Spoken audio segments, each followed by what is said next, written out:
Okay, what's up guys? Sepenuh hari wilayah ni kita nak buat name set untuk jersey champion KL ni. Nak tengok name set siapa?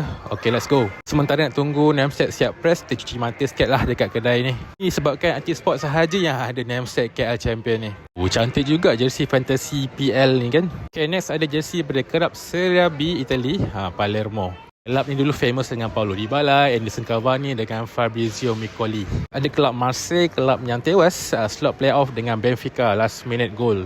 Tak aktif sport lah kalau tak jual jersey Malaysia kan. Ni untuk jersey Malaysia Takraw, dan ini adalah home, away dan third kit Harimau Malaya. Selain tu kelab-kelab lama lokal pun ada macam Melaka, KL City, JDT dan ini PJ City.